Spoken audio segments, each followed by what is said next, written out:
किस लेवल की धमकियां जो है वो दी जा रही वो हैं? इतने गलत लेवल की गंदे तरीके की धमकी है कि मैं पब्लिकली तो आपको सुना भी नहीं सकता।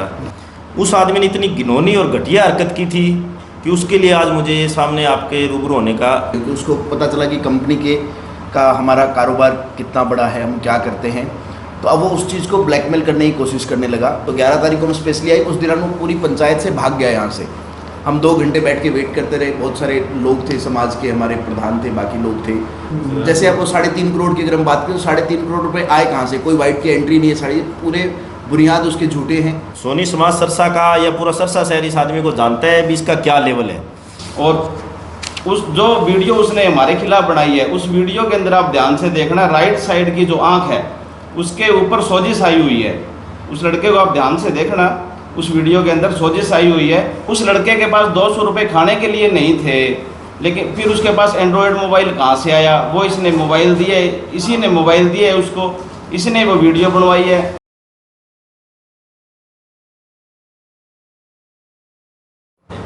मैं निशांत सोनी सुनोप श्री नथुराम सोनी, गांव छानीबड़ी, तहसील भादरा, जिला हनुमानगढ़ का रहने वाला हूँ। जो पिछले दिनों राजेश सोनी सिरसा से एक मीडिया चैनल के माध्यम से एक बात रखी थी कि हम तीनों भाइयों में वो, मैं अनिल रोहित के नाम से 3.5 करोड़ रुपए मांगता है।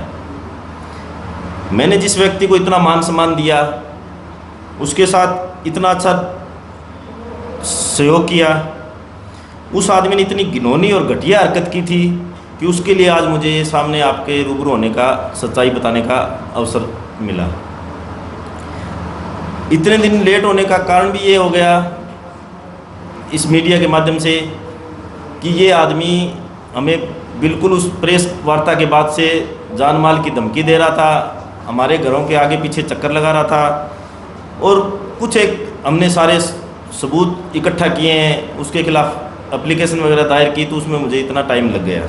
मेरा नाम अनिल सोनी है और मैं प्रोमोटर हूँ गोल्डन BRX ग्रुप गुड़गांव का। तो हमारी प्रेजेंस बहुत सारे शहरों में है और मैं राजेश को जानता हूँ मेरे बड़े भाई निशांत के माध्यम से।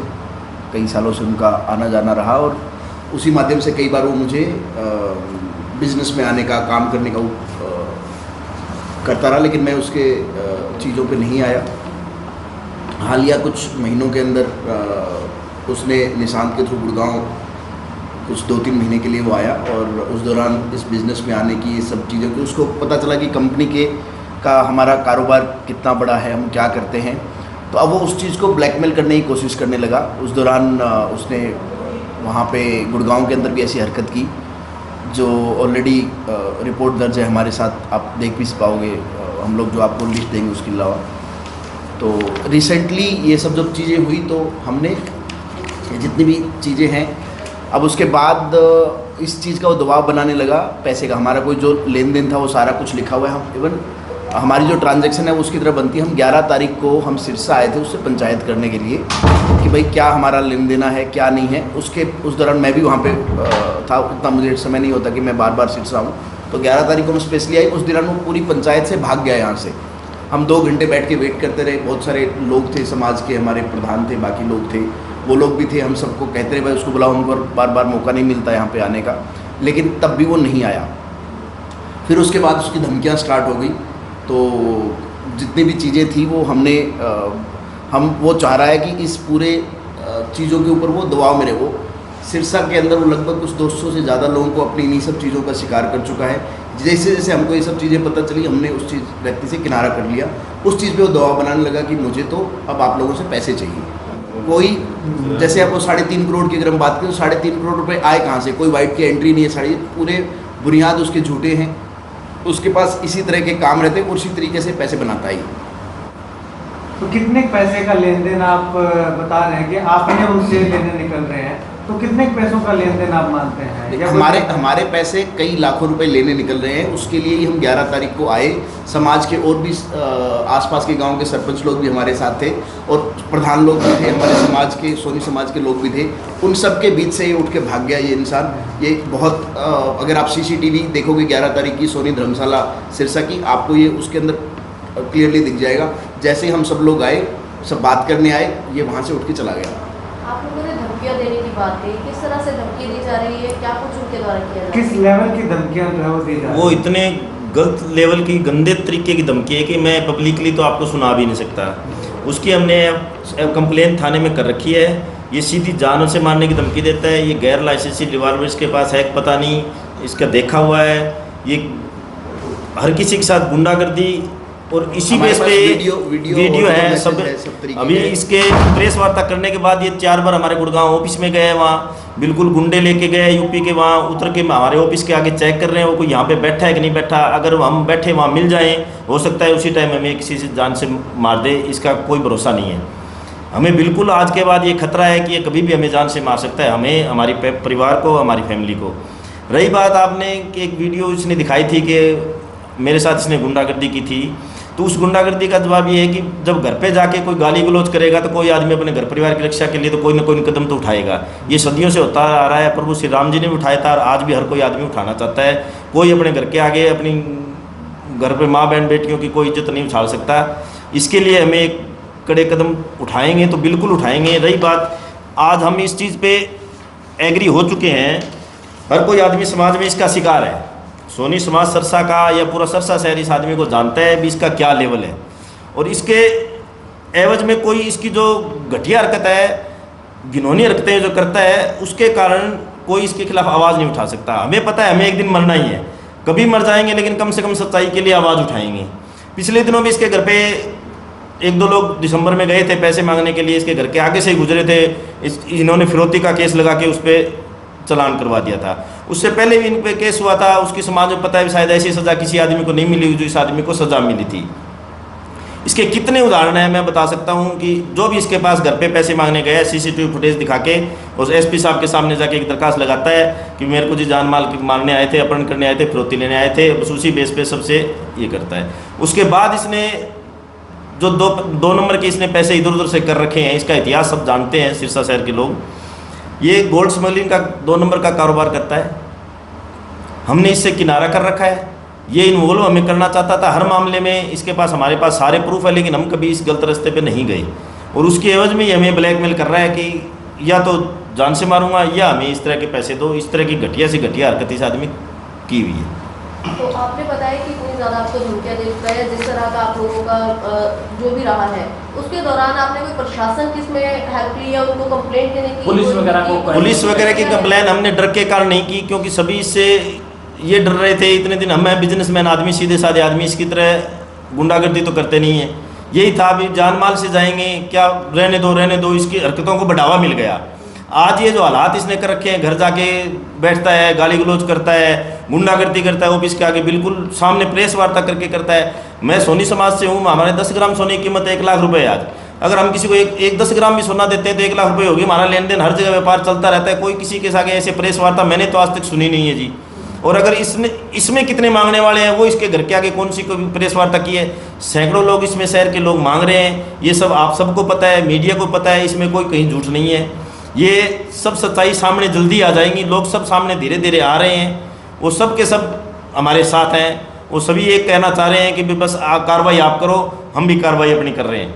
आज काफी लोग आप लोग इकट्ठा हुए, वो पंचायत भी की गई है, आगे क्या रणनीति रहेगी, किस तरह से? आगे हमारी रणनीति मैडम जी यही है कि हम तो चाहते हैं कि समाज और प्रशासन से हमारा आग्रह है कि हमें न्याय दिलाया जाए।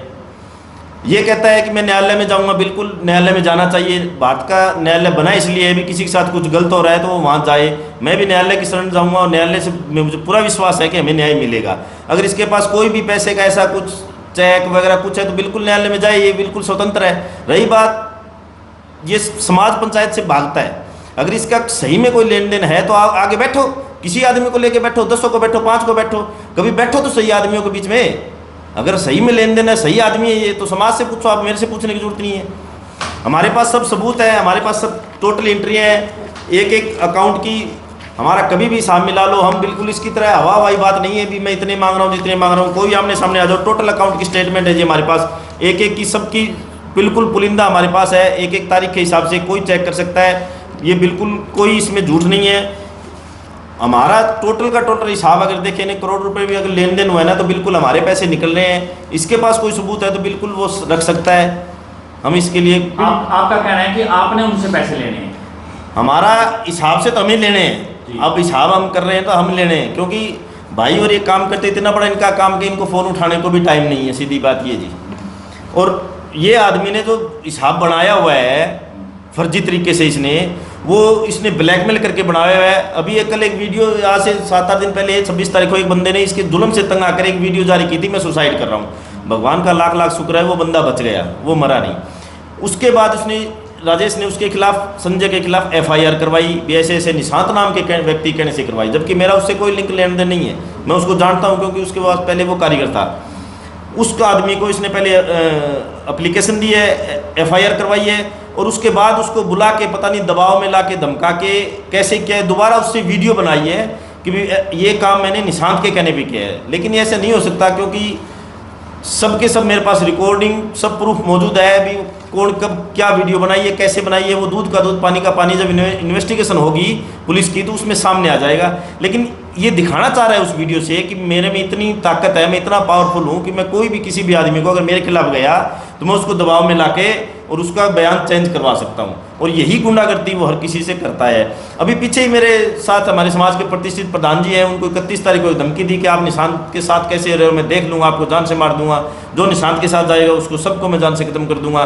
ये बिल्कुल पूरे सोनी सिरसा समाज को पता है, आप किसी से भी संपर्क करके इस मामले में पता कर सकते हैं। इनकम टैक्स अफसरान, यहाँ के प्रशासन से भी आग्रह करूँगा कि जब ये आदमी इतनी कमाई बता रहा है, अभी मेरे पास 3.5 करोड़ रुपए हैं, तो वो कहाँ से आ रहे हैं, इसकी गहनता से जांच की जाए।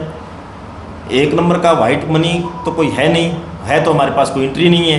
2 नंबर में आया है तो वो कहाँ से आया है, इस चीज़ की मैं प्रशासन से भी आग्रह करूँगा। और हम भी SP साहब को इस मामले में अवगत कराएंगे, जिला प्रशासन को अवगत कराएंगे। उसके अलावा इन्होंने उस वीडियो की जो मैं जिक्र करा था, उस वीडियो में उन्होंने मेरा और एक सोनू गोरेवाला का नाम लिया था कि उन्होंने हमें पैसे दे के हमसे ये वीडियो बनवाई है। ऐसा कुछ भी नहीं है, किसी के पास कोई कॉल रिकॉर्डिंग या कोई कॉल ट्रांजैक्शन ऐसा कोई सबूत हो भी उन्होंने हमसे कराई है तो बिल्कुल प्रूफ के साथ रख सकता है। सोनू हमारे साथ है। सोनू जी हमारे साथ है। बात करेंगे सोनू। जो संजय नाम से लड़का है, उसने 26 तारीख को एक वीडियो बनाई थी जिसमें राजेश के खिलाफ वो काफ़ी जो हकीकत थी उसने सच बताया था। जैसे वो हमारे वैसे रिश्तेदारी में भी है। जैसे मेरे को 27 तारीख को 28 तारीख को उसका फ़ोन आया भी यार सोनू मेरे को ना खाना खाने के लिए पैसे नहीं है, मैं 3 दिन से भटक रहा हूँ। मैंने उसको 200 रुपये, उसने कोई बताया, मैंने उसको 200 रुपये गूगल पे करवा दिए। और मैंने कहा होटल वाले का नंबर दे दिया, मैंने उसको 200 रुपये गूगल पे करवा दिए। अब राजेश ने क्या किया, उसके खिलाफ SP साहब को पर्चा दे के उस लड़के को पता नहीं कहाँ से उठवाया, कैसे किया कैसे नहीं किया, उसके साथ मारपीट करके थाने के अंदर मेरे और निशांत के खिलाफ बयान दर्ज करवा दिए। और उस जो वीडियो उसने हमारे खिलाफ बनाई है, उस वीडियो के अंदर आप ध्यान से देखना, राइट साइड की जो आंख है उसके ऊपर सोजिश आई हुई है। उस लड़के को आप ध्यान से देखना, उस वीडियो के अंदर सोजिश आई हुई है। और मेरे को पता लगा है भी उसके शरीर पे भी काफ़ी चोटें हैं। उसके साथ मार पिटाई की है। वो थाने में पहले हमारे खिलाफ बयान दिलवाता है, बयान दिलवा के वो अपने साथ अपने घर लेके गया, उसको वहाँ ले जाके और हमारे खिलाफ वीडियो बनवाई है। उस लड़के के पास 200 रुपये खाने के लिए नहीं थे, लेकिन फिर उसके पास एंड्रॉयड मोबाइल कहाँ से आया, वो इसने मोबाइल दिया है, इसी ने मोबाइल दिया है उसको, इसने वो वीडियो बनवाई है। और मैं प्रशासन से ये रिक्वेस्ट करना चाहता हूँ, कप्तान साहब से, SP साहब से भी इसकी पूर्णतः जांच करवाई जाए। जो इसने पहले वीडियो बनाई है वो कैसे बनाई है, किसके कहने से बनाई है, क्यों बनाई है, और जो दूसरी वीडियो बनाई है वो किसके कहने से बनाई है, क्यों बनाई है, किस दबाव में बनाई है। इसका पानी का पानी, दूध का दूध होना चाहिए। और अगर हम उसके अंदर मैं दोषी हूँ या और कोई दोषी है तो उसको भी कड़ी से कड़ी सज़ा मिलनी चाहिए। वहीं इस बारे में जब राजेश सोनी जो कि दूसरा पक्ष है उनसे बातचीत की गई तो उनका साफ तौर पे कहना है कि उन्होंने जो आरोप लगाए हैं वो बेबुनियाद हैं और उन जो राजेश सोनी ने दूसरी पार्टी से जो है वो पैसे लेने हैं, लोन लेकर के उन्होंने जो है वो पैसे दिए थे। ये उनका जो है वो ऑन रिकॉर्ड कहना है। और इससे पहले भी 2 से 3 बार पंचायत जो है वो हो चुकी है जिसमें उन्होंने जो है वो पैसे देने की हाँ भरी है। और 7 से 7.5 लाख रुपए प्रति महीना जो है वो देने की बात लगातार कही जा रही है। खैर, राजेश सोनी का इस मामले में कहना है कि चाहे जितनी मर्जी प्रेस कॉन्फ्रेंस कर लें, लेकिन मामला जो जांच होने के बाद ही पता चल पाएगा। वैसे में कोर्ट में जाने की बात भी उनके द्वारा कही गई है कि चाहे कोर्ट में जाए, चाहे पुलिस में जाए, जहां जाना है जांच पड़ताल के बाद ही वो तो तय हो पाएगा कि आखिर किसने किसको पैसे देने हैं, किसने किससे पैसे लेने हैं। खैर, राजेश सोनी का साफ तौर पे कहना है कि उनको जो है वो पैसे ना देने के लिए जो है वो इस इल्जाम में फंसाया जा रहा है, ये इल्जाम लगाए जा रहे हैं। खैर, आने वाले समय में क्या कुछ होता है वो तो आने वाले समय पे ही छोड़ देते हैं। ये मामला कोर्ट में जाता है तो कोर्ट के फैसले के बाद ही पता चल पाएगा, और अगर पुलिस में जाता है, साथ के साथ पुलिस में अगर जाता है तो पुलिस जांच में क्या कुछ तथ्य सामने आते हैं, पुलिस किस प्रकार से इस मामले का पटाक्षेप करती है, वो आने वाला वक्त बताएगा। उसके बाद ही क्लियर हो पाएगा कि कौन सही है कौन गलत है। फिलहाल दोनों ही पक्ष अपने आप को अपनी अपनी जगह सही बताते हुए दिखाई दे रहे हैं।